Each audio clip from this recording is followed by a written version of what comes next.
عراق میں ایک سعیدزادی کا گھرانہ تھا۔ گھر میں وہ اور اس کے 2 بچے رہتے تھے۔ اس کے شوہر کا انتقال ہو گیا تھا۔ وہ اور اس کے بچے بہت پریشان تھے۔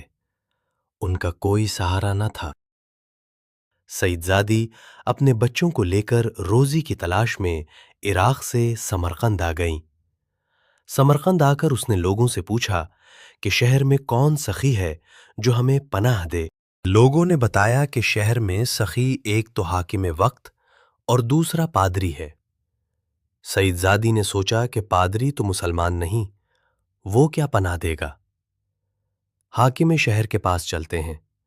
وہ بچوں کو لے کر حاکم کے پاس آئے اور کہا کہ میں سعیدزادی ہوں، میرے شوہر کا انتقال ہو گیا ہے۔ حاکم وقت نے کہا، میں کیسے یقین کر لوں کہ تم سعیدزادی ہو؟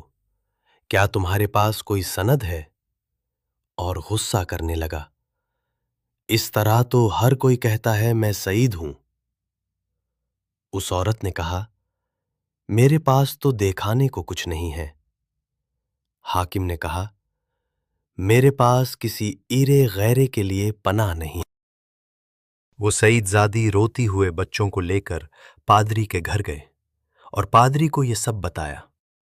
پادری اور اس کی بیوی بہت عزت کے ساتھ سعیدزادی اور بچوں کو اندر لے گئے، کھانا کھلایا اور ان کو سونے کی جگہ دی، ان کو پناہ دی۔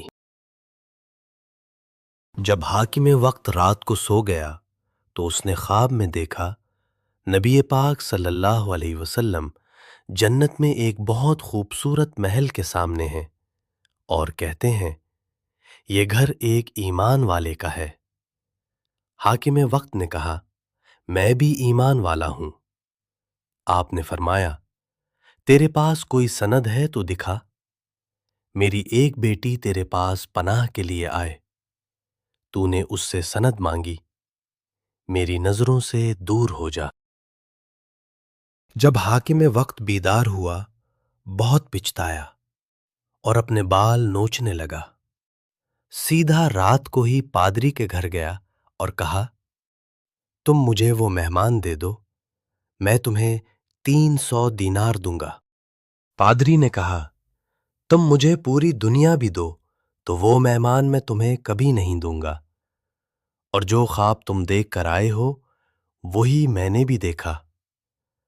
نبی پاک نے جب تمہیں کہا کہ میری نظروں سے دور ہو جاؤ تو پھر میری طرف متوجہ ہوئے اور کہا، تم نے آج میری ایک بیٹی کو پناہ دی، سر ڈھانپنے کی جگہ دی اور کھانا کھلایا۔ آج میں نے تجھے اور تیرے خاندان کو بخش دیا، اور اس وقت میں اور میرا خاندان کلمہ حق پر ایمان لا چکے ہیں۔ حاکم وقت شرمندہ، بہت شرمندہ تھا۔